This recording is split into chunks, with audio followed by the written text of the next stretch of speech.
This conference will now be recorded.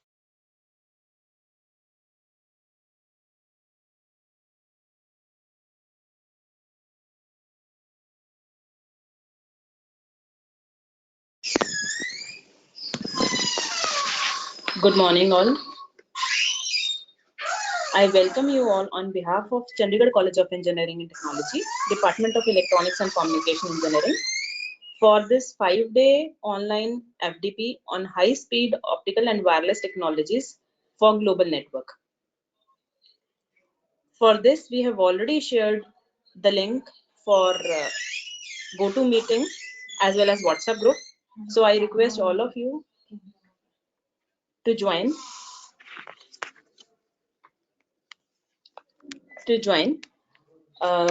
For better experience, all of you, I request to download GoToMeeting software available on Play Store.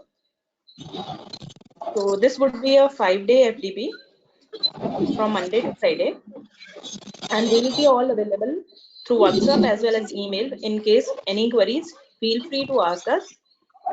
So now I would request HOD sir, Dr. D.S. Seni, to say a few words. Seni sir.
So as we all know, a Terra era demands high speed and high capacity communication.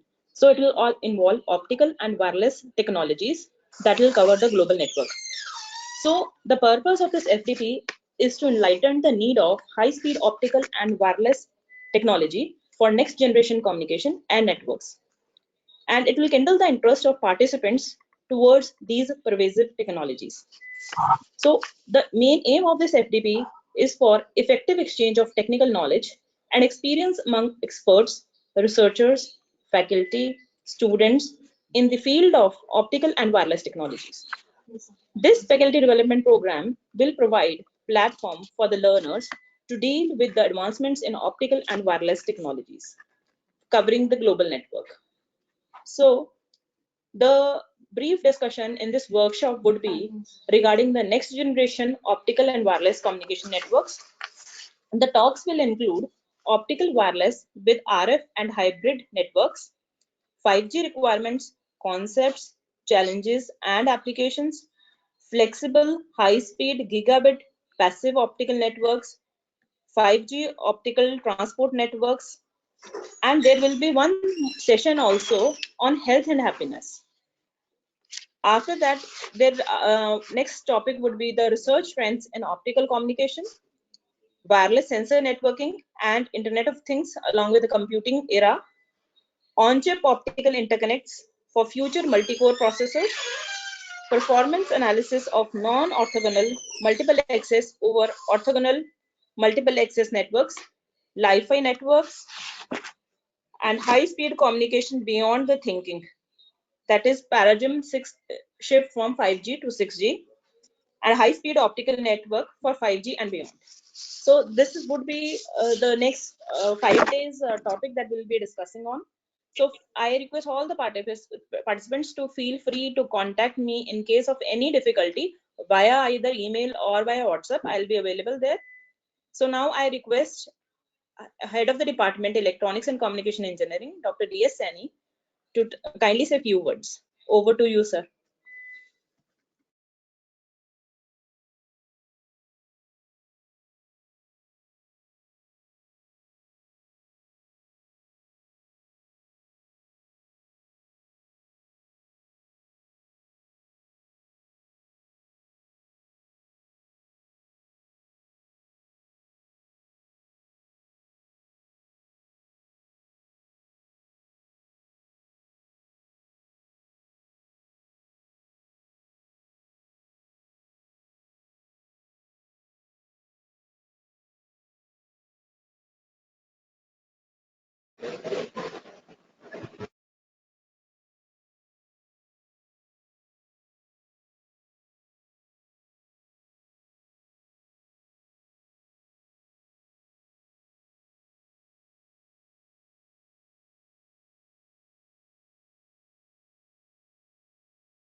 Am I audible? Sir, Okay. you are audible. Okay. Okay. Good morning, all. Just it was a bit of issue in my connectivity. So let me welcome you all to this 5-day FDP at Chandigarh College of Engineering and Technology Degree Wing. Okay. About our college, we have a college which has both diploma as well as degree. Diploma is a 3-year course. Degree is a 4-year course. Okay, not taking much of the time here because whatever time I'm going to consume, it's going to be from the session one, right? So, as Dr. Shilpa already told you, it's a 5-day FDP, which has total 15 session. The first session is going to start just now. We do not count in inauguration in our FDP session, and the last session on day 5 will be our quiz session. And during these all 15, 16 sessions, most of the talks will be related to wireless communication, optical communication, integration of the two things happened in 5G, going to happen beyond 5G, how the optical and wireless things are going to be uh, connected, right? Basically, in 5G, both computer science and you can say electronics and communication are merged, right? Concepts like data science or artificial intelligence or IoT or edge computing, they're all same when it comes to the 5G and beyond. So, so that's why the participant in this FDP may not be electronics domain, may not be computer domain. So everybody can join here, right? And we have various speakers here in this part. We have speakers from IIT Pune, IIT Nagpur. You can say then we have speakers from PEC also, two speakers from our college itself, right? Speakers from Central University, you can say Haryana. So a large number of speakers are there. And every day it's going to be around 3 sessions, two before lunchtime, one after the lunchtime. And except the last day where it has to be 4 sessions, including the quiz. Okay, so with just this short introduction only, I once again welcome all the participants, speakers, whoever has joined in this inauguration or first session. I welcome you all once again. I thanks Dr. Shilpa, coordinator, Dr. Dinesh Sharma, co-coordinator, and all the faculty of EC department staff, okay, to lead up to this day so that we can organize the FDP. Right now, further, I'm handing over to Miss Ashi. She is going to okay handle this session. Ashi, it's up to you now.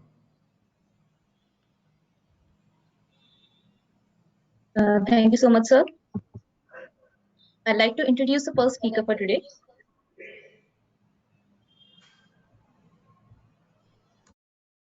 Dr. Bimal Bhatia. Dr. Bimal Bhatia is currently working as a professor with the Indian Institute of Technology, Indore, India, and is an adjunct faculty at IIT Delhi and IIIT Delhi, India. He is Young Faculty Research Fellow from Ministry of Electronics and Information Technology, Government of India, and is also recipient of Prof. SVCIA Memorial Award 2019. He has worked with various IT companies for over 11 years, both in India and the UK, and he has more than 280 peer-reviewed publications and has filed 13 patents. His research interests are in the broader areas of communication, non-Gaussian, non-parametric signal processing, machine deep learning with applications to communications and photonics. And he has served as a founder head of Center for Innovation and Entrepreneurship, Associate Dean R&D, and Dean Academic Affairs. He has delivered many talks, tutorials, and conducted faculty development programs for the World Bank's NPIU and NPIU TEQIP 3 programs. Today, he'll be speaking about optical wireless and with RF and hybrid networks, cooperative communications. Over to you, sir. Hello, can you hear me? Am I Yes, audible? sir. Yeah. Yes, Okay. sir. Okay. Yes. Thank you very much for having me over on the first session. So thank you to your team, Shilpa Madam, Sani and Sharma ji, and your whole team, because it takes a lot of time and effort to organize such a event for 5 days. So today what I thought I'll do is give you initially a brief overview of what we do in our research group, because I see the topics throughout this FDP are linked to what we have been working on. So just give a small overview, and then we'll move on to the optical wireless. There also we are exploring something you can say is an offbeat, because not many people are exploring it at the moment. However, we have seen uh, an interest in the global research community in the last 2-3 years, a bit more onto this area. So we'll look at that aspect of cooperative communication. If time permits, we might look into the visible light communication and things in detail. That's also part of the optical wireless communication systems. Although it is focused on the internal one, the indoor communication. But see if we get have a look. So let me see if I can share my screen.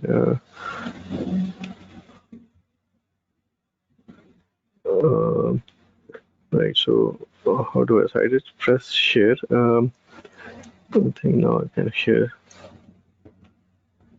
Yeah, share an application. Okay.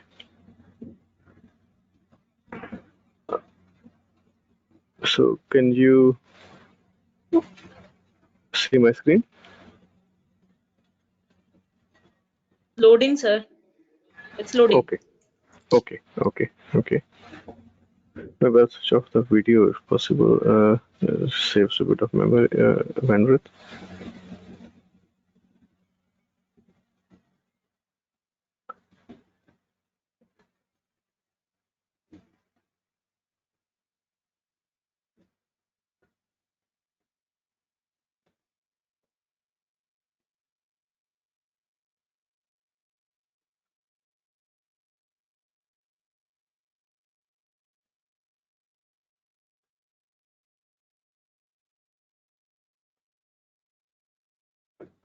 Is it coming up now? It is still showing loading. Earlier it was visible. Your PPT was visible, sir. Okay, it's First showing me. stop. Yeah. It is pausing screen sharing. Move this window away from the shared application. So how do I move this away? Okay. No. Right. Maybe. Okay. Then first stop sharing. After that again start sharing. Yes. So where is the option? Okay. Just a minute, let me. Where is the option to stop share? Okay. Continue sharing. Press continue sharing. Okay. Stop sharing now. Okay. Stop sharing. Yeah, I'm actually not used to go to meeting a bit than the other WebEx or Google Meet. But let me try again. Share this. Let me do the full screen then. That's probably may work better. Yes, sir. Now it's okay. No, it's okay. Okay, perfect. Right, so I think I can do full screen control L. No, okay, so that's not coming. I can minimize this. Yeah, no, no, this has come up. Okay.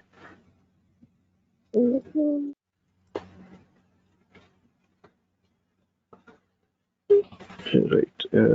It's slideshow. Okay, now it's full screen. Hopefully. Okay, excellent. So so shall I start now? Shall I go ahead? It's okay, sir. You can start. Okay. Okay, thank you very much. So yeah, so thank you very much for having me over for this ATAL FDP at your institute and Chandikar College of Engineering and Technology, the degree wing. So please, pleased to be here. So I'm basically we call our group as Signals and Software Group. We look at various uh, areas of communication systems. So we are looking at. So currently, I'm also an adjunct faculty at Bharati School with IIT Delhi and adjunct faculty with Department of EC at IIIT Delhi, and the editor for IEEE Wireless Comms Letters, editor for IT Technical Review, and associate editor for Communication and Networks in Frontiers and Signal Processing. And some of our group members who have so just about the group highlight. So focus is on again performanceless or beyond 5G networks. I see there is a talk on NOMA later. We have been working on that as well for a while, and so there's a mix of I think things which are already covered in this FTP. And our other work is on adaptive machine learning and deep learning algorithms for again 6G and some of the biological application. I mean, we have been trying to look at things like seed viability, fingerprint detection, if there's any spoof in there, or ear biometrics. Some of these techniques we have developed as an interdisciplinary research, also trying to find out if, let's say, the seed is, for a farmer, if it is viable to sow that seed or not. Some early detection of some diseases using optics and deep learning techniques. And then if you're from the communication background, you would probably be aware of this OFDM, MIMO, NOMA. Anyways, will be covered here in the talk in later few days. Cognitive radio. So these are some of the areas that we have worked extensively over the years. So now mostly the focus is MIMO detection, massive MIMO detection, NOMA, cognitive radio, terahertz radio, and all. Now, another area that we have really worked very well actually on visible light communication systems for beyond 5G and 6G. So these are the systems which our focus has been on the indoor type of visible light. It's in the next slide we will have a look just to give you an overview. Some work we do on optical and quantum networks. We're looking at QKD transmission, and also that's another upcoming area for us and everywhere. And then we did one thesis on radar signal processing, again using machine and deep learning algorithms to do target detection and estimation, and always keep on looking for solution for industry and defense. We have active collaborations with researchers from the UK, Ireland, Norway, Finland, Czech Republic, South Africa, US, and all. And we have been externally funded by DST, MIT, UKRI, AK Finland, IUSSTF, MHRD, and others, with a good funding from external agencies. Now, currently, we're executing projects with US, we're working on quantum with a virtual network, then UK on machine learning and wireless for edge computing, as just mentioned as well here. We're looking at edge caching there, and with Finland again on terahertz beamforming. It's just recently started a project with them. So currently we have about 134 peer-reviewed journals, which about 75 plus, majority are from IEEE, and about 25 transactions. And then conferences around it's around now 165, and one patent has recently been granted with some book chapters, and around 15 theses have been submitted from our group. Some of the best the papers have been awarded the best papers in conferences, and we had PhD students as some of the defense personnel, and some of them are now faculties at different IITs and ITs, triple ITs, and doing postdoc all across the world. So very active research group. Uh, so this is one work which, if I get time, I might cover a little bit. Basically, just to give you an idea, it is also a part of, you can say, a mixed RF and optical communication system, but that's mostly indoor one, where you have the lighting infrastructure, as we have seen over the last decade or so. Slowly, our lighting infrastructure is now more reliant on LEDs, be it our cars, scooters, bikes, and then even our bicycles. We have this light which is driven by LEDs. In our homes as well, we are seeing LED lighting, offices, and other common areas. Now, these LEDs can be used for communication as well, and then that area is generally called as visible light communication. Also, another name, Li-Fi, also comes forward with this. So here we have looked at some of the practical issues that you can have in visible light communication systems, where let's say you have a lighting, and then there are different devices like television, laptop, phones, and looking at the practical issues, like you might have light from outside coming in, you might have some interferences, you might also have LEDs. They are not perfectly or they have a linear characteristics, so there are non-linearities there, so interferences and other artifacts. Plus, in the wireless world, the user might be moving as well, mostly stationary, but still they might be moving.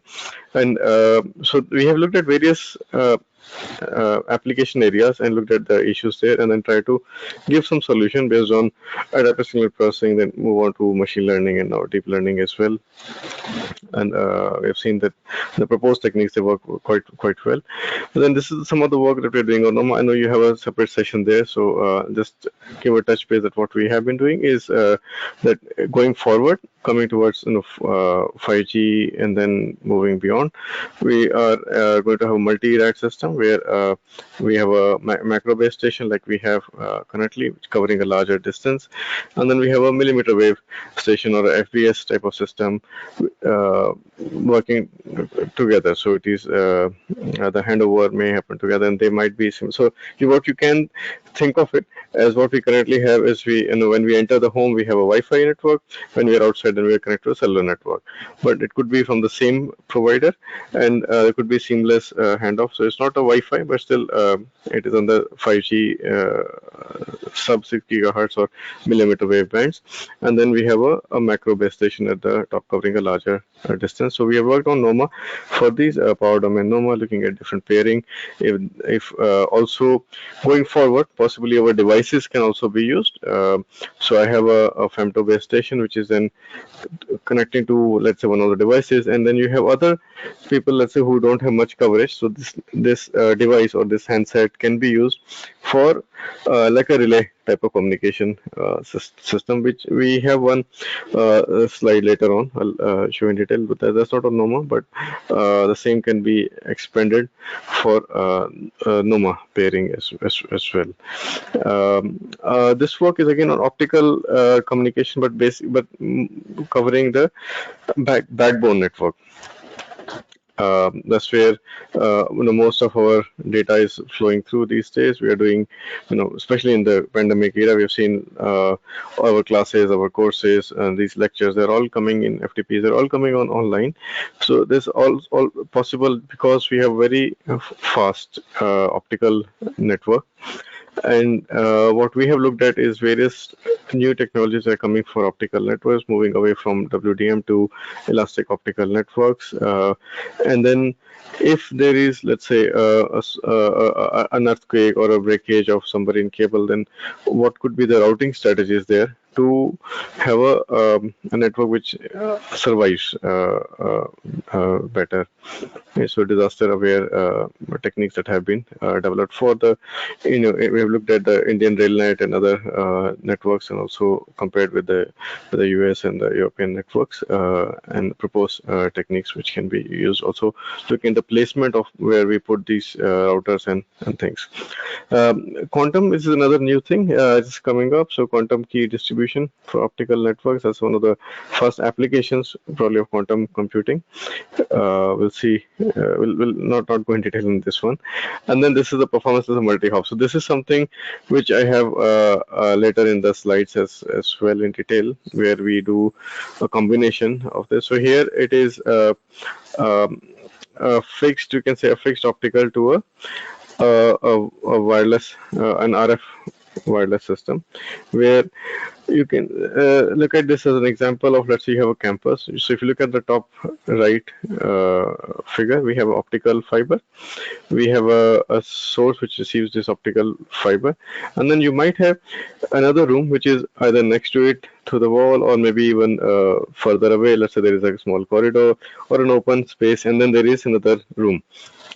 Now we have this connectivity issue between the two rooms. So this is one architecture that we have been working on, is that you have optical fiber coming to one room, because laying again an optical fiber may not be feasible in to do it in all the rooms for access network. So if you have it in one, then within that network, within that room, you can use millimeter wave that gives you a higher bandwidth.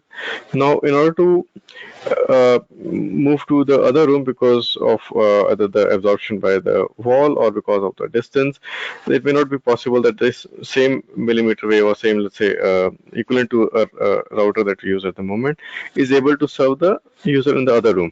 So what we'll have to do is move to another carrier. So we move to UHF band that can travel to a larger distance. You can move to the next room, and the next room also has a similar type of conversion from the UHF to the millimeter wave, right? And we've seen, that with the performance, there's a lot of performance improvement we can receive by having one of these optical these networks. Then we look at performance analysis of wireless communication, again cooperative networks, but here we look at the system nonlinearities, because as I mentioned, in case of an LED, the VA characteristics of LED is not linear, and after a certain voltage, it then goes into the non-linear region. Similar problems we see in the similar issues we see in the RF world as well, where we have a RF transmitter. Now RF transmitter at the very end, so we can do a lot of these things now in baseband and on the computer itself, or a fast GPU or a CPU, and then or DSP processor, and after that ultimately it goes to through an IF chain, and after the IF chain we put it onto a power amplifier before it is transmitted across from the antenna. So those amplifiers, a high power amplifier, have a nonlinear characteristics.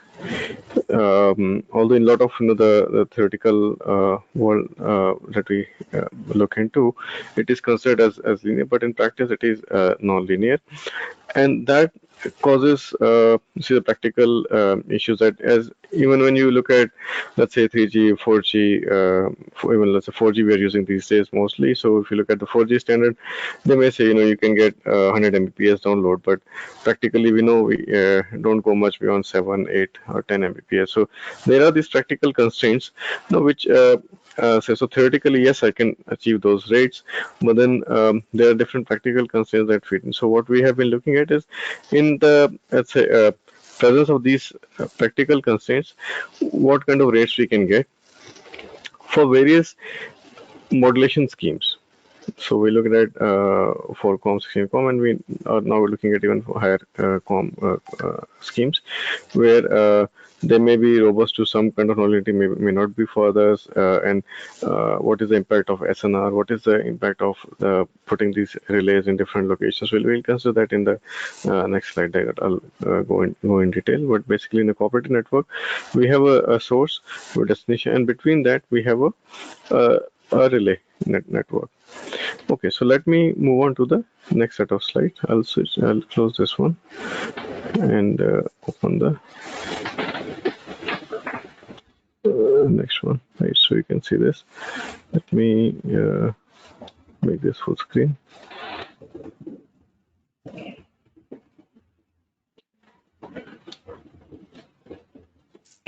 Okay, so here we'll consider optical wireless communication systems. This work, so along with my PhD student Parvez, Kamal, Praveen, Nagend, we have been working on, and others who have also been contributing to this. We have looked at various, cooperative communication techniques where we look at um, a UV communication. So this is something which is now becoming quite popular. Mostly we are looking at most research at the moment. You look at FSO is using laser or moving into the visible region. Then, but there is a small group of globally people we are working on UV type of communication. So I just want to touch base on UV, which again, it's coming in the terahertz range. So let's look at this. So optical. So here there is an increasing demand for high capacity and high data rates. Now again, the biggest challenge why we have to go for optics is there's a scarcity of spectrum in RF.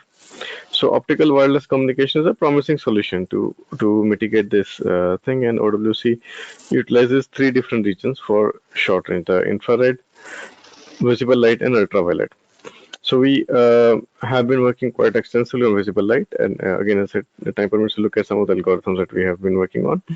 Otherwise, the focus here initially is on the ultraviolet, which is the probably the next thing after visible light that people will start to focus on. Then infrared is also being used. We have been using it in our remote controls for controlling air conditioner, television, and other DTH and other devices. Uh, so this is the new frontier. After the radio waves, microwave, we come into the optical domain, and here we have actually the bandwidth is huge. Another advantage that I didn't mention in the visible light was that the visible light communication system, because we have this lighting infrastructure, the cost is low because the lighting infrastructure is already there. The energy consumption is also very low, and by design it is already a type of a MIMO system, so multiple input multiple output system. So in theory, when the MIMO came in, then if things are perfectly isolated, there's no interference from each other in a certain condition, we can get uh, the n times gain. So if I have, let's say, n number of transmit and receive antennas, let's assume them be the same, then I can increase them the capacity the n times. So you can think of it, let's say you had like a one road, and then there was another lane was added in that road, and then there's another lane added. So in theory, if everybody is traveling in their own lane, we should get the number of lanes times the number of traffic, the capacity is increased. Uh, in visible light, it is easy because our lighting infrastructure, we generally don't use one LED. We'll have a bunch of LEDs, so they can be considered as antennas transmitting information. So it is both green, takes less energy, because again, converting from uh, electrical to optical and using RF is a lot of energy is consumption is there. There are other benefits too, like privacy and all that can, because visible light again is within that same room, so you're not going out of the room. Whereas for RF, it goes out as well. So a combination of both is something which is desired, and hopefully in the future we'll see more of them. And also there are some time concerned about the RF radiations and all, whereas for lighting we are using visible light anyways. So with LEDs, there's not much health concern. At least currently, there's not much discussion on the health concerns for this. So here, when we look at the UV, one of the concerns that come up is the health concern as well. But there are certain requirements if we fill in for certain time and energy, then they're also safer to be used. Now, let's look at the difference between IR and visible light. Um, Now, IR and visible light is suitable for line of sight type of communication system where I have a transmitter and receiver are able to, let's say, see each other. That's why what you call a line of sight is a direct link can be established. Now, this imposes a strict pointing and acquisition requirements because they both have to be in the same uh, line. So, if let's say you're an experimentalist, understand it's very difficult to have both of them, facing each other, and they suffer from high background noise due to ambient noise as well. That also occurs in visible and IR. Whereas for UV, it can operate. Actually, that's the biggest advantage of ultraviolet communication system. That because of scattering, actually, it is preferred in the locations where line of sight is not possible. So it can operate in non-line of sight communication mode. There is no pointing, acquisition, and tracking requirements because again it's a non-line of sight type of communication. Then there's extremely low background noise, and due to absorption of UV rays in that upper atmosphere, we don't get them. So there's a very less this, and a large field of view can be used for the receiver. So that's another advantage for us. Now, UV wavelength ranges from 10 nanometer to 400 nanometers and 10 to 200 nanometers in the vacuum UV. For UVC that we use for communication, so there's a UVA, B, and C.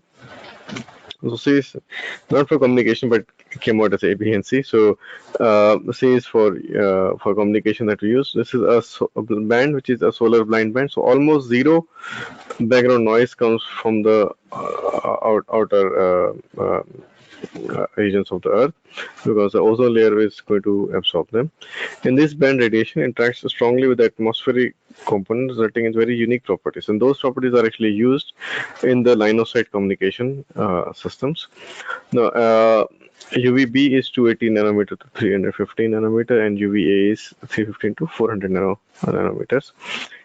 UVA and B do not penetrate through the ozone layer and can reach the Earth atmosphere. So that's also another thing that can interfere. So hence UVC is the band which is more useful for communications.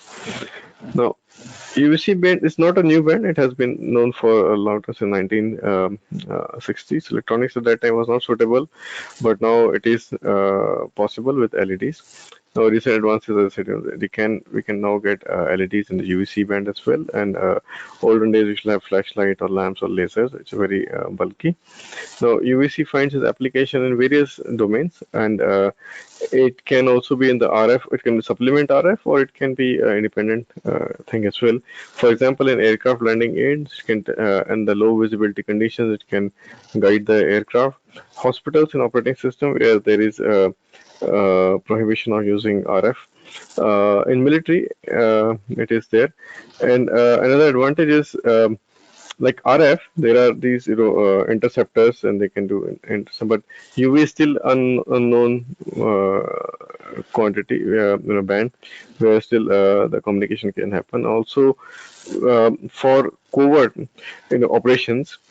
Even let's say within the room type of communication systems, the UVC can be used.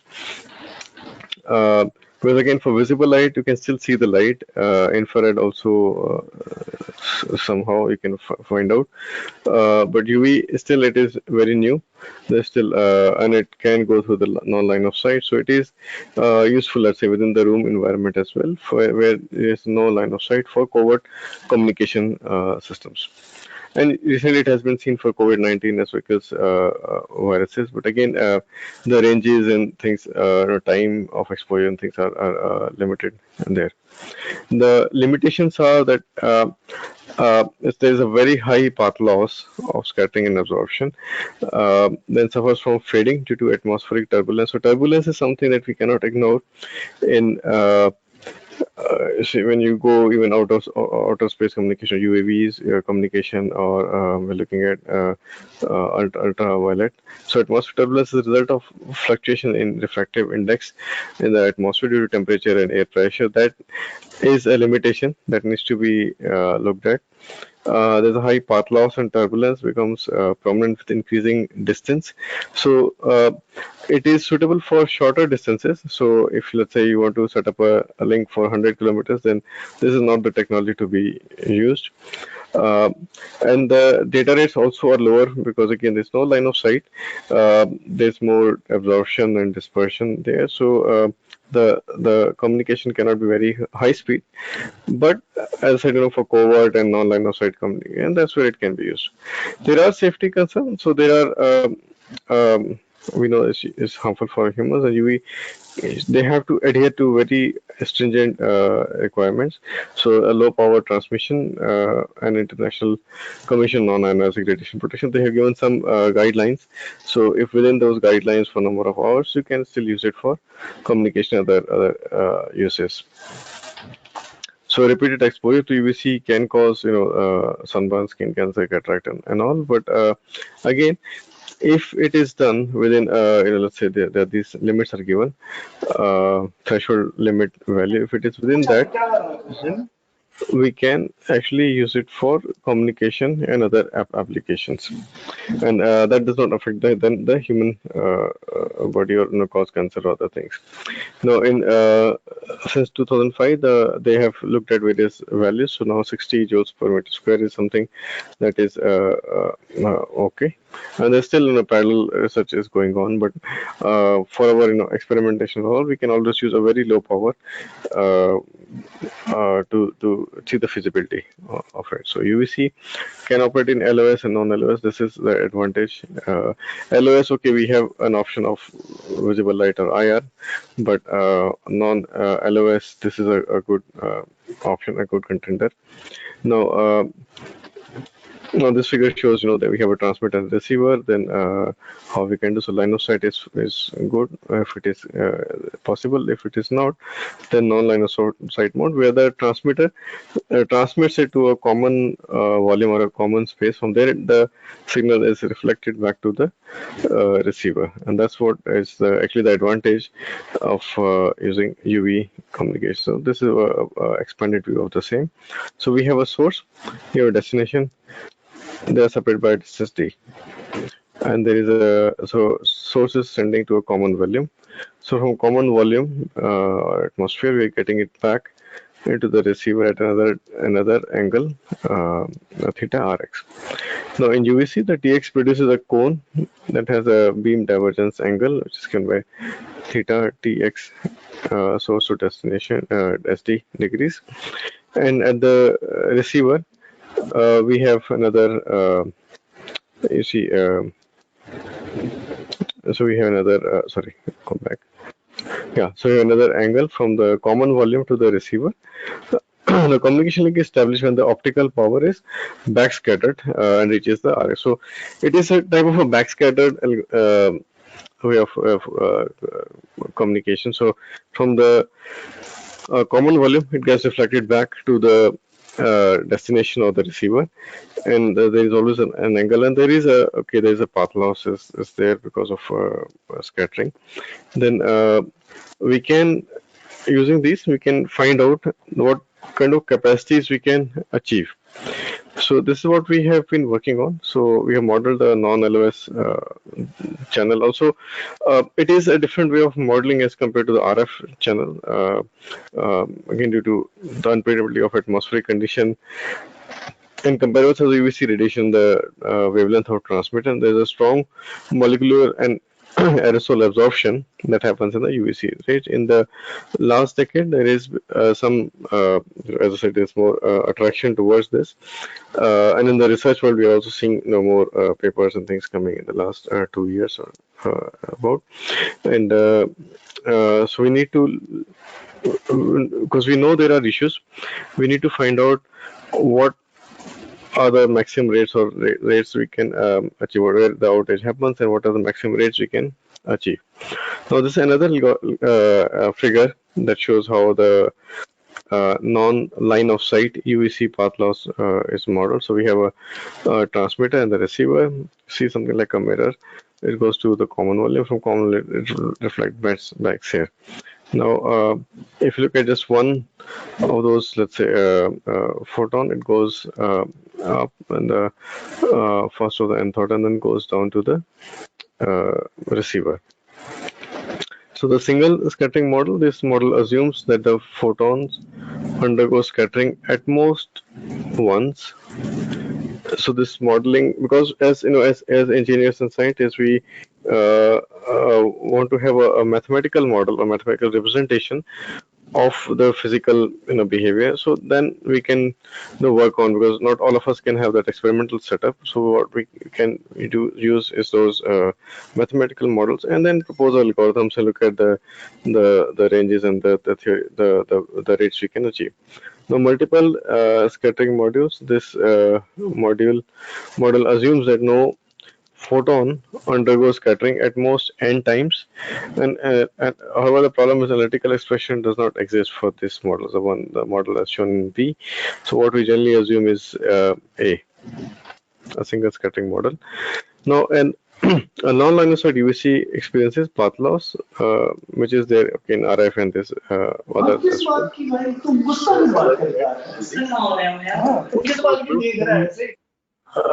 expression for the scattering path loss under single scattering assumption can be given as L of S, which is equal to uh, Ks, and so there are certain coefficients, the scattering coefficient, absorption coefficient, which again, see, if you compare with the RF, then these things generally we don't consider, they don't exist. But in case of a UVC system, we have to consider them. The angle and the AR is the effective area. So we can give the scattering path loss by this equation, again available in the literature, and and the single scattering phase function can also be given by this equation. And this tells us, this table actually tells us that if the atmosphere is 10 years thick plus extra thick, so what are the typical values that can be chosen? So as analytical or theoretical researchers, we can use those values to come closer to the practical systems. Now, these two factors, P ray and P me, are Rayleigh and me scattering functions, which are defined by this again different equation. So basically, these models exist, and we use these models to find out what kind of rates we can achieve. So we consider the scattering loss, and now it's the turbulence. So to turbulence, because the molecules are very small, they do go through turbulence, and so we have to consider turbulence in any analysis here. So the total path loss is actually the loss due to turbulence and loss due to the scattering. So now in optical wireless communication, the emitter may hamper or even impede actually if turbulence is very high. So that's one very big downside of optical wireless that can actually get you the whole system into an outage. Now, turbulence arises from the turbulent mixture of again warm and cooler atmosphere. Here, it causes random air fluctuations.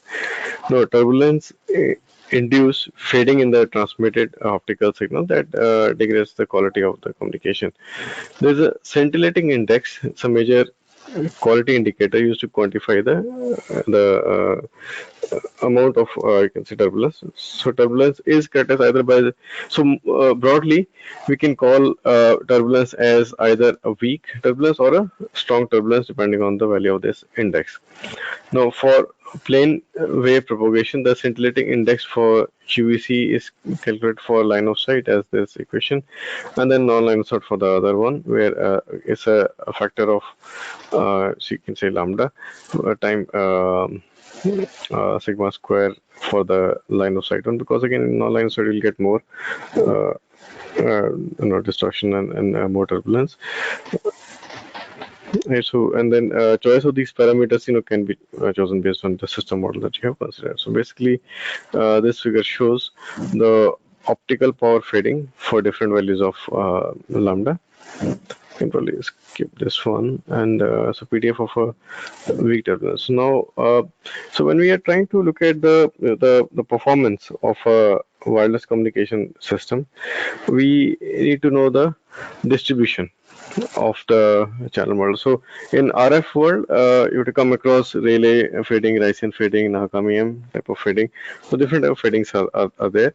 In case of a UV communication with weak turbulence, uh, so this can be modeled as a log normal distribution, not like a normal, it's a log normal, because within, if you look at this exponential, so if you consider the exponential compared with the Gaussian one, where we had the variable itself, but here in log normal we have the log of that. So that is a distribution which comes closer to the modeling of the weak turbulence.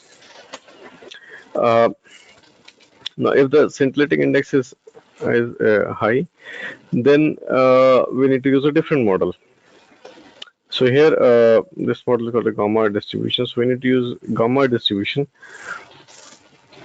to model this channel of uh, uh, whatever scintillating error is higher. So there are different type of channel models that we need to use than the conventional one, Rayleigh and Rayleigh one, Rayleigh or Raisen distribution. So this is something very unique again from the UVC point of view. No, so recently there has been a lot of research into the set to overcome these limitations like high path loss, turbulence-induced fading, limited data rates. Now, proven communication techniques from RF are suitable, or some of them need changing to the UVC. So, first issue with the UVC is the distance. Now, there we need to use something like we can use cooperative communication system. We can use other things as well, like spatial diversity, hybrid modulation, hybrid use. So that's all we'll cover later too. So in order to increase the range of a UVC, so what we are seeing now is a hybrid of, so it's not only RF type of communication, it can be optical plus optical wireless plus RF. So here we have this cooperative spatial diversity and other type of thing. So here what we'll focus on cooperative communication system. We'll also look at the performance of these systems for different modulation schemes, and we'll also look at the RF and visible light. So now in fact now we looked at this type of system model before, right? We looked at source and destination. Now we've introduced R. Here, if you look at this line in the middle, now R is the relay which we use. It can be amplify and forward relay, where let's say if you're not from the comms background. So basically, we use a relay uh, which would, as the name suggests, right, is actually it's relaying the information. So it takes so from the source, the information comes to the relay, and the relay can be, amplify forward, decode and forward, compress forward. There are other forwards, but the most common ones are amplify forward and decode forward. So amplify forward is simply like an amplifier. Basically, it receives the signal from the transmitter. It in one phase. In the next time phase, it amplifies and transmits towards the destination. And this arrangement is called as a cooperative network. Uh,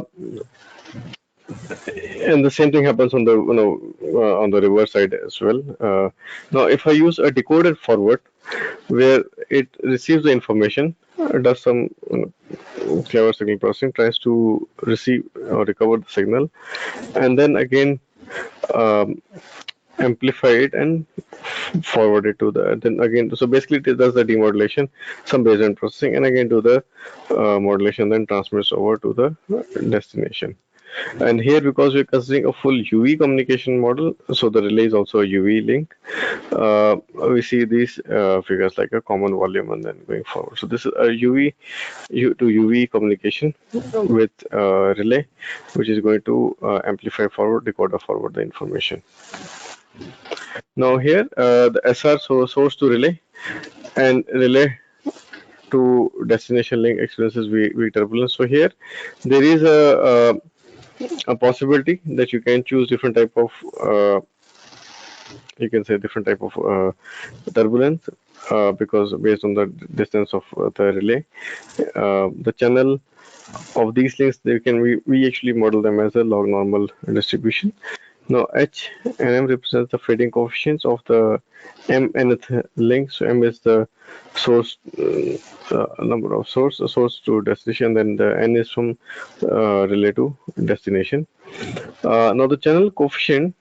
No, this is another thing. In communication systems, we assume in many of the theoretical research works, we assume that the channel state information or the CSI is known at the receiver. Now, why it is known? Because if we know, then we can do equalization, we can do channel decoding. So they all need the information about channel. In practice, we actually don't know because see, if you have a transmitter and then you have a receiver, there could be things changing in the middle. Also, receiver might be changing. So we don't know. We actually estimate it at the receiver. Now, when we are doing to an estimation, there would be some error. So in theoretical research, yes, we can assume that yes, we have a perfect knowledge at the receiver, and then we can do other things. But in practice, this assumption does not hold because there will be some channel estimation error. Mostly we will model it as a Gaussian distribution, and that's what we see in this equation here, which is HMN is equal to H hat MN plus AN. So there is a real element, and then there is an error part as well. That is there. So estimated plus the error will give me the actual estimate that I receive.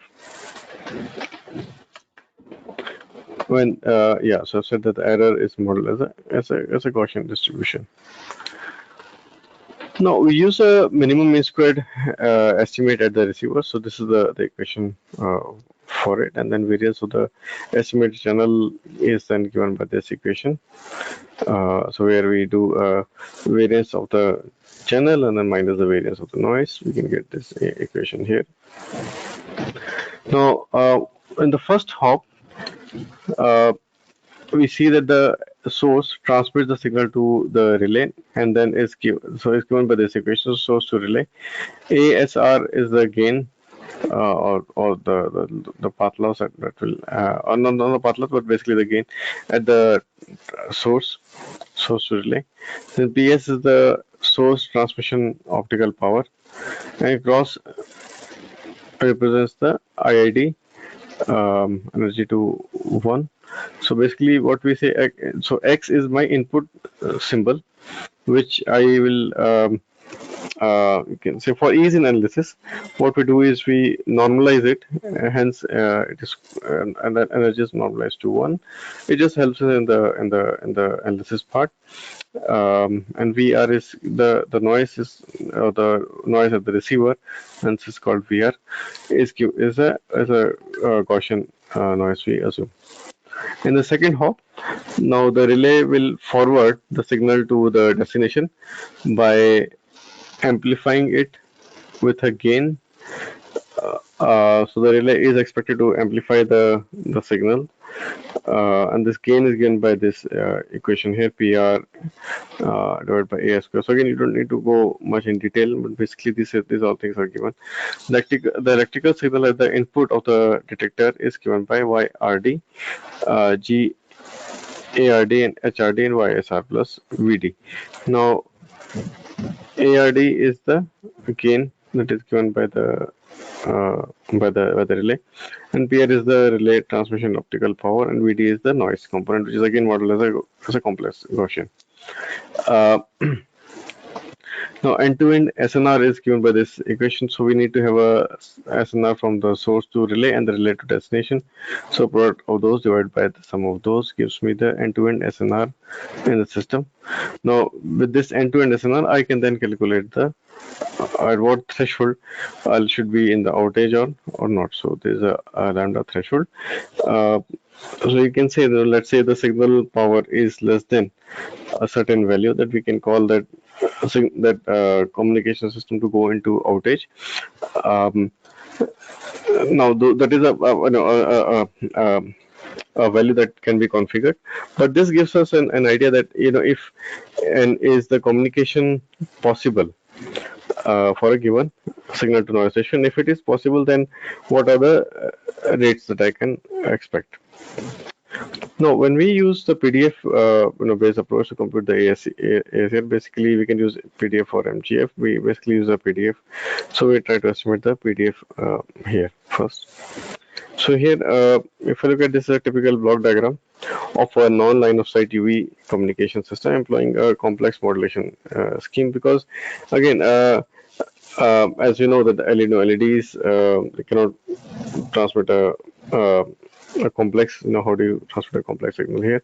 Now here, basically what we have is a um, transmitted input stream, which is similar to RF. We have a QAM, then IQ channel separation from I to Q. So here we can consider them to be independent from now on, I and Q.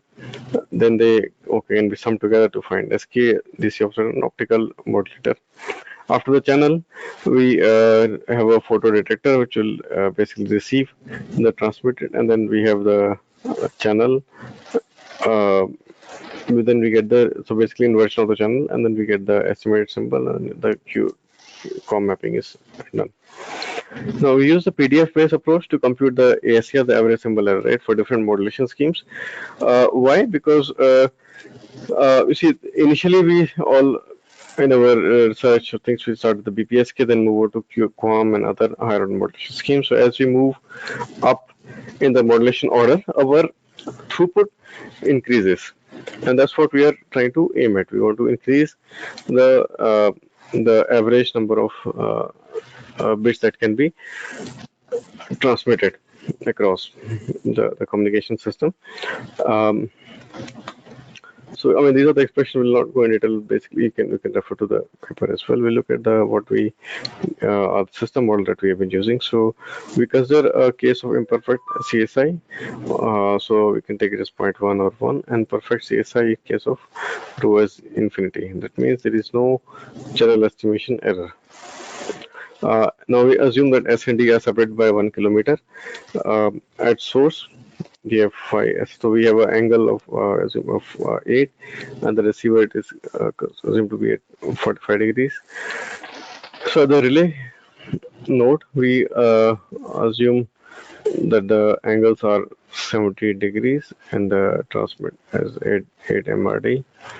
At the destination, FOV is considered to be 5 RD 30 and 5 RD 45. We have scattering coefficient S as 4.9 into minus 4, and we have extension as 1.4 into minus 3, and receiver aperture of 1.7 centimeter square. So total power is given by PT, and it's maintained to be unity. As I don't know, just for ease in analytics. Okay, so now let's look at the outage probability results that we get. So we have x-axis as SNR, y-axis is outage probability, and we see that the analytical and optical and analytical and simulation results, they overlap, and we check for different values of rho. That this happens. We did again more simulation to get more insights. Then basically a dual hop, this is analyzed for weak and turbulent system. Now we derive some expressions. Then ASCR expression also we defined for hexagonal QAM, rectangular QAM, cooperative analysis of ACR, impact of channel estimation, error, turbulence, scattering loss. We see them how it affects. So now let's look at the. So this is one area that you can explore. It's relatively, again, not much explored at the moment, but maybe, as I said, in the last 2 years, we've seen a lot of papers coming in. So maybe in another 2 years, a lot of things will already happen. Uh, Now, FSO, let's look at the free space optics. So, okay, this also comes from the free space optics because the UV is going in free space and up to a kilometer. But FSO, generally, when we call it, we refer to a system with laser which can cover very large distances. So now FSO is an optical communication system technique that operates in the light, in air, outer space, vacuum, etc. No, FSO again requires LED or lasers, and they use different type of amplifiers, electrical to optical conversion and optical electric conversion that also happens. FSO operates in 780 to 1600 nanometer, popularly useful in these in the given bands. So FSO actually can provide tens of GPS data rates for voice and video communication through air for several kilometers, targeted for 6G and beyond. So again, there are trials. It is, you can say, an alternative to where, let's say, you cannot lie a fiber optic cable. So in practice, to get the highest rates, we would be happy to have fiber optic cable everywhere. But then, for a mobile device, there are certain topologies, like rural areas, remote areas, where it is not feasible to lay the optical fiber. So that's where these alternative techniques, FSO comes under uh, of interest. So why FSO? Because FSO can provide high data rates with increased capacity and bandwidth. It makes its replacement easy as well. So RFO is a low cost, easy to install system. It operates in free license spectrum because to use a lighting bulb, I don't need to take a license, right? From the state. Although I am transmitting optical wireless now energy. So the advantage is that this band is license free and it has huge bandwidth. Similar to our Wi-Fi thing as well. So where the state has given that these are unlicensed band, you can start transmitting in these bands at a higher rate. So and within the certain power limits. But so similar thing is there for optical wireless, and there is actually no standard. So it is all license free to use. It offers another interest that yes, we can do full duplexing in gigahertz into certain applications. We can go there, but again, as I said, mostly it is used for a half duplex external communication system where this is having a dedicated optical fiber is not, or laying optical fiber is not possible. Things like hilly areas and remote areas is not really feasible and possible. Now, in telecommunications, and networking, basically in ICT, we have seen that point-to-point or LOS communication is very important, and that is, if possible, if we can have it, that's the best case possible. We can give a last mile access. Some places we might have to do temporary network installation for various events or disasters. Uh, Playing a crucial role in satellite communication system. So let's say they can quickly set up a remote link from a disaster location to another one using UV communication system or FSO. This plays a vital role. So in satellite communication system, and what we are seeing now is called HAPS, the high amplitude platforms. Again, it's type of a relay communication or a cooperative communication system, but different applications like HAPS or UAV, unmanned aerial vehicle communication systems. Then we can use for military, as I said already, for metro area network. Then enterprise connectivity backhauling. So we are using optical fiber, but let us say it was not possible. Then fiber FSO can also have been used. Now there are certain issues with these. Some of the challenges. Again, atmospheric turbulence is a problem. Hence, getting over 1 kilometer is very difficult. FSO installations are affected by wind loads, earthquakes, thermal noise, beam divergence, and other practical issues. Now there are several statistical channel models available. The first is the log normal one, and then the negative exponential channel distribution. A more recent one is the gamma gamma distribution that we have used in our work as well. And then the pointing errors which can be modeled as a relay or a Lysian distribution. Now, cooperating relaying is one of the solutions to counter the turbulence and increase the range of FSO. So basically, you can again have, just like in UV, we can have relay networks, a cooperative network where it can receive, amplify, and forward. On another solution is a mixed RF FSO. It's an adaptive and practical way of doing it. There exists a connectivity gap between the backbone network and the access network, and hence the last mile connectivity may be delivered. Uh, Now, maximum possible RF messages can be aggregated into a single FSO. That is also possible because FSO has a high bandwidth, whereas RF has a lower bandwidth, and also there are a lot of regulations there. So they can be clubbed together or multiplexed together to a single FSO. So they can be aggregated for a single FSO link. Now, RF link is always available irrespective of FSO transmission, since the RF again it operates in a completely different frequency bands, and also they are useful for access network. Now, RF bands can be utilized by other devices around, and then we can use FSO. Or what could have happened that we can go for a FSO or RF based backhaul as well, but then if you can free up that space, and that space can be given to other devices, that may be helpful. So we can have an access network where we can support more number of devices, and if we move to FSO, then FSO, because we're not using a license band, we can use that license band for connecting with the user or the access network. Now let's look at the mixed RF with outdated CSI. Now this is another problem, that we have a source to relay, and from relay to destination, that is fine.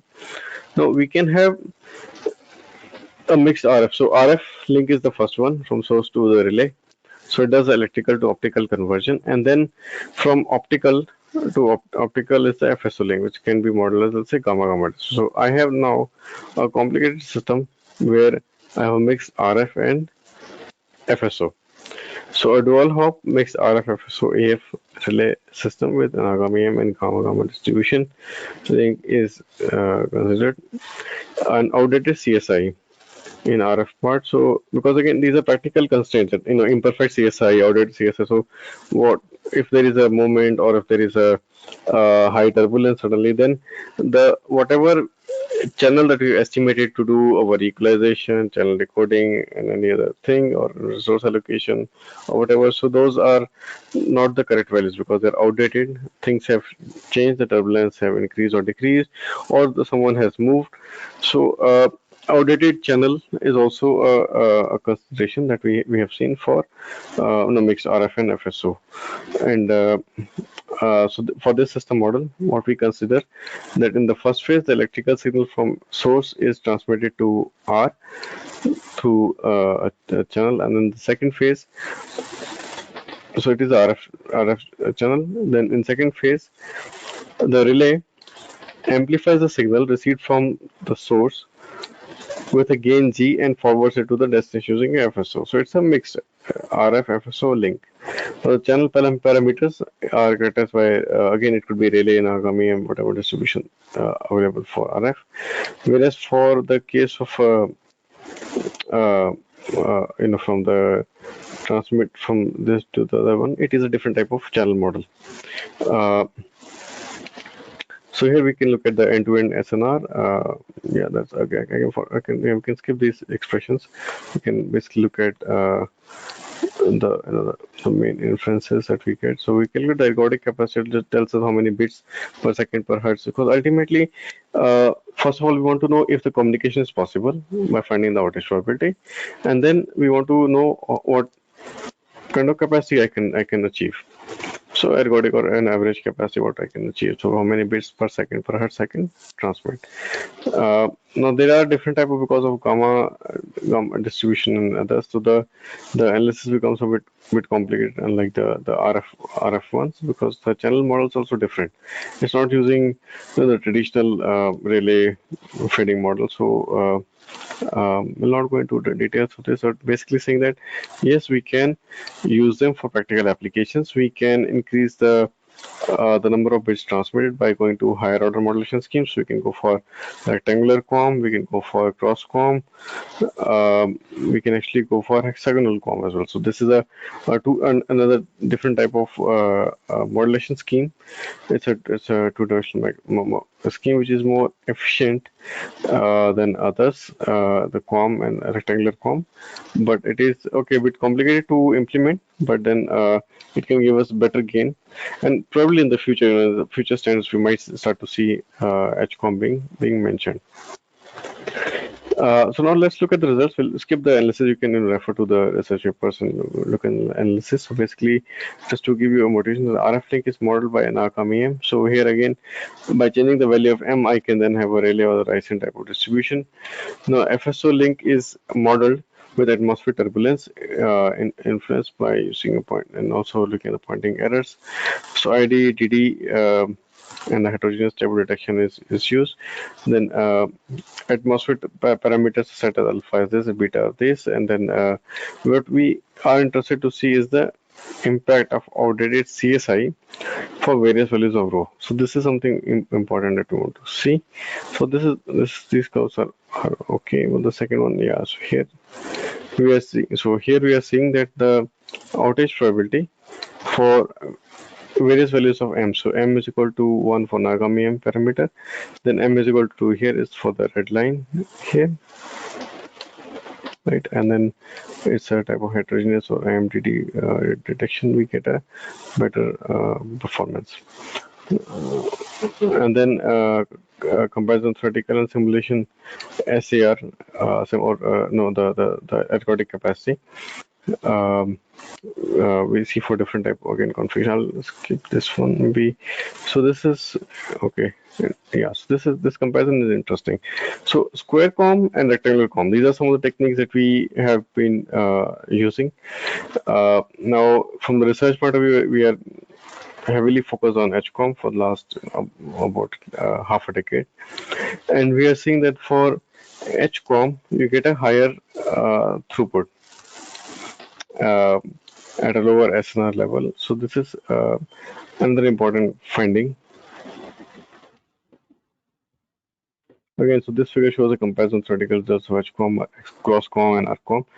So cross-com, again, these things are coming. So cross-com, we last time when we searched in our survey article, we found that they are being used in our direct-to-home transmissions. So there is an option. So these modulation schemes probably will come to commercial, appliances soon, because again they get a very high rate and these are again robust as well, so we might start to see them coming.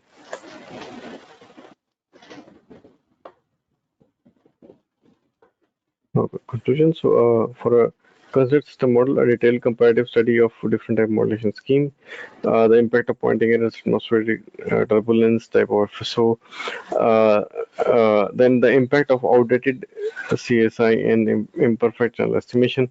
We also consider that the proposed algorithm values are good match, but again you can choose different values. So basically here the idea was to give you a generic overview of a mixed RF FSO. Then this is another one which we covered briefly in the introduction. Now here to achieve a high data rate, so we might again have to mix MIMO, massive MIMO or optical and RF type of communication system. Now the global bandwidth has been short, there's a shortage already. So RF band 2.5 is generally full and 5 gigahertz also full. You can check, if you go to a busy place, open your Wi-Fi, settings, you'll see a lot of devices transmitting. So they're all actually transmitting in unlicensed band. So they'll be interfering with each other. So the throughput will be low. And also same thing for the 5 gigahertz, which is now becoming more popular. So as I said, in the application support 2.5 is Bluetooth, wireless LAN, and others. So this again needs to be seen. So based on the cooperative network, so what we call it as a SUDAS, SUDAS, where a shared user equipment side distributed antenna system. So, see, you can get gains from MIMO as well by increasing the number of antennas, but there are again some practical issues there. You can have a cooperative system with MIMO transmitter. The relay is also MIMO. It has multiple antennas. So we have done some work. You can refer to that. And then we can have the source as well. There are multiple antennas or not, depends. But basically, we can get the benefits of MIMO by having this, and if you have to cover large, so then having a cooperative system might be actually better, an alternative to MIMO. They can also be used together. We have explored that as well. That is also fine. Because there the transmitter has a multiple antennas, receiver has multiple antennas, and the relay also we can consider to be a multiple antennas. Although the complexity goes up, but then yeah, that can also be done. Now, pseudos follows a concept of virtual MIMO, so where data is relayed between the nodes via millimeter wavelengths along the UHF lines, and then multiple user equipments may try can also share the infrastructure. So this is the figure that we saw before as well, where I have a room 1 and room 2. I have optical fiber. So room 1 is trying to communicate something to room number 2, but not possible because of the wall or some other, let's say, a larger gap. So then, because of path loss, the signal will not go there. What can happen is that from this uh, room 1, we can transmit the signal to room 2 by doing conversion from millimeter wave to VHF bands. And before that, it could be optical. So this is like a fixed optical to a wireless system.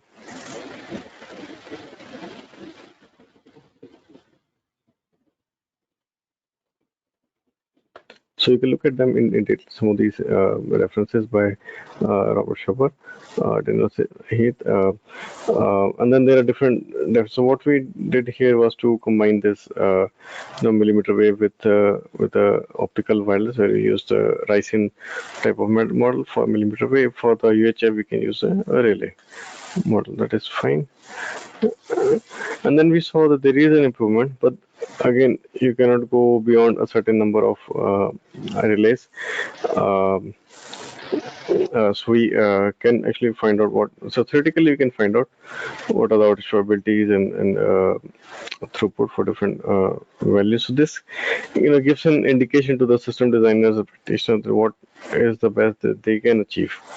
A lot of this is like a theoretical work, but although we have been trying to consider the impact of like nonlinearities and channel estimation error, because at the end of the day, receiver is going to do an estimation of the channel, then there will be some errors, then outdatedness. So those are the factors that we have considered. Yeah, so some of the references, I'll say you can have a look at them.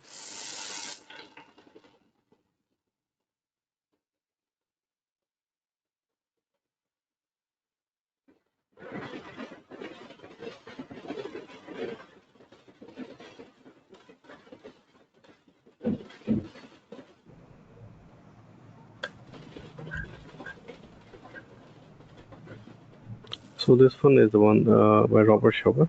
It's a white paper where there's a optical, the pseudo type of architecture that they have given. Okay, thank you. So how much time do I have?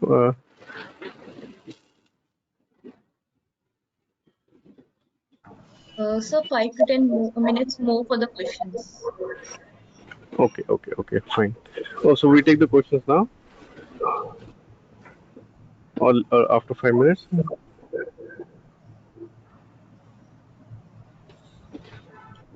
So can you repeat? Yeah. So shall we take the questions now, or after Yes, sir. 5 minutes? For Okay. now. Okay. So yeah, we can open the floor. Yeah. So this one, yeah, we could not go in detail, but basically this is another type of um, communication system where so we looked at the UV. Now visible light is another one, and this is a very. I think I'll just show you a small figure. This is how the deployments are actually happening. So it is no longer, let's say, like a theoretical thing of for researchers only. It is now coming to the practice. There are some banks and offices in Europe and all. They are using them in their deployments, and some of the futuristic planes as well from Boeing and all. They are going to have this provision. So in a few years' time, we'll hopefully see this becoming more common. Currently, the devices that you can get off from the market, you can get a transmitter, you can connect it on your ceiling wall, you can use it, and then for your connecting your laptop and all, you can use something like a dongle. Similar to, let's say, you have to connect to a cellular network. So the same thing is coming for the visible light as well. So that's also like a mixed RF, because it's not going to completely replace the RF. So it's going to be a mixed RF and optical wireless type of system that we'll expect to see more in the future. Yeah. So any question? Feel free to. Sorry, I thought I'll just complete this last part as well, as well, and give an overview on another aspect for visible light. So we have seen the laser, we have seen visible light one, and then we've seen the UV as well. Sir, what exactly in 6G you and your students are doing? Okay. So our work in 6G. Okay, one is this. One is and of course is NOMA and energy harvesting. We're looking at swipe simultaneous wireless energy and power information power transfer. Uh, because in the 5G itself, the people were starting to talk about having devices which may not be our handsets, but it could be, let's say, a small IoT device, which, let's say, is embedded within a building, or it is put somewhere where you don't have access to a power line. Even in a big farm or something, you have a sensor. Now they have to be self-sustaining. Now there are various Right. clever techniques, like they can harvest energy and then do the information transfer as well. So we are exploring these paradigms. We're looking at different paradigms for NOMA. We were expecting NOMA in 5G. It has not come, but probably in 5.5G it should come. It's a very interesting technology which can certainly increase your user base or number of devices that you can do. So hopefully that will also come in 5.5G or 6G. Uh, I will say, if you are, let's say, interested, we have been working with our global research groups. We have published two white papers last year. Right, sir. Again, actually during the lockdown, we are working on white papers with a 6G flagship. It's a thing from the Oulu University in Finland, where is 15-20 researchers from different parts of the world. They got together online. We published two white papers. One, Right. which were, I mean, they published more, but I was involved in actually two. So one was on the machine learning and AI for 6G, and then the other one was on rural connectivity. And the Right. rural connectivity, we could actually move forward. We now have a IEEE wireless magazine article where you can get some idea, some blue sky ideas where this can be. There's another couple of articles that we are working on, again as a global team, where we are looking at feasibility of current technologies, RF and others, to see how we can improve the connectivity for rural and remote areas in the 6G, paradigm. Another work we're looking at is on the terahertz. Basically, terahertz transmitter receiver. Our focus is on signal processing and machine learning side, and complementing them with. So currently here, what we discussed was a relay network, like operator network from relay. Uh, there's a new paradigm about 2-3 years back. It came and very popular, very hot area at the moment is using reflecting surfaces. So we are also looking at reflecting surfaces as an alternative to the relay network, in especially in terahertz and or millimeter wave. Right. Right, sir. Thank you.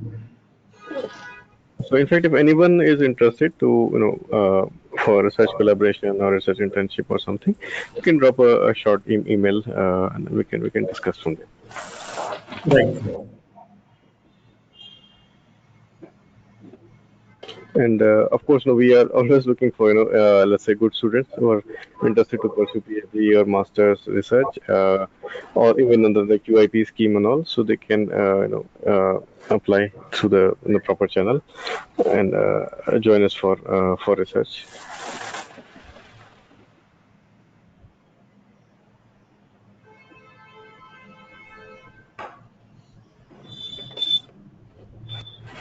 So Okay, participants, any other question is from there any participants?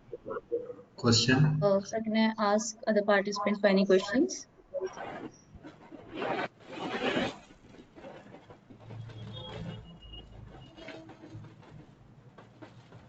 I think there is no question, Ashi. So you should now go ahead with thanks to sir. Sir, can you please share your email ID in the chat in case the participants have any queries later? Yeah, so it's the same email ID. So vbhatia at iiti.ac.in. So that's on my, if you just do Google as well, you'll find out. You just do Google, so Vimal Bhatia at Indore, you'll get to the homepage. So the email ID is vbhatia at iiti.ac.in.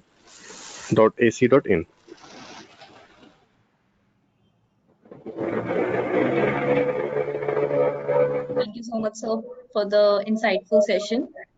You have opened the world of optical wireless with RF and hybrid networks and cooperative communications. And I'm sure all the participants have learned and gained a lot. Thank you once again, sir. So thank you very much. It was a wonderful session. Just we got a comment from one of the participants. Sir, whoever is wanting to do PhD or recently has completed PhD, the Hmm. work which you have presented is extremely useful for those kind of people. Even I am having a couple of students doing work in 5G. One of my Okay. own students now settled abroad in South Africa in one of the universities, professor there. He's also working in Noma. So it's Okay. really appreciable. You people are doing a great work, and 6G is about to come. So I really appreciate and I thank you on behalf of all FDP committee to share such a wonderful session with us. Thanks a lot, sir. Okay. Thank you very much. Thank you very much for having me over. And I know it's a lot of effort that your team has put in to get all the speakers from all the different places. So all the best for the next 5 days. Thank you, sir. Thank you. Thank you for the enlightenment talk. We'll be having collaborations with you in the future so that we can also progress with our department. So thank you Sure, sure. for Look joining. forward to that. Yeah. Thank you. So Thank you very much. as Namaskar. Thank you. thank you, Namaskar, sir. Dear participants, as per the schedule, we are right in time and we are closing the first session. Uh, very enlightenment talk by Dr. Vimal Bhatia. Now we'll be dispersing for lunch as scheduled from 1:15 to 2 o'clock. So I request all of you to join back the second session, which is at 2, just 5 minutes before it, in order to avoid any technical glitch. So just over for lunch. Thank you all for attending the same.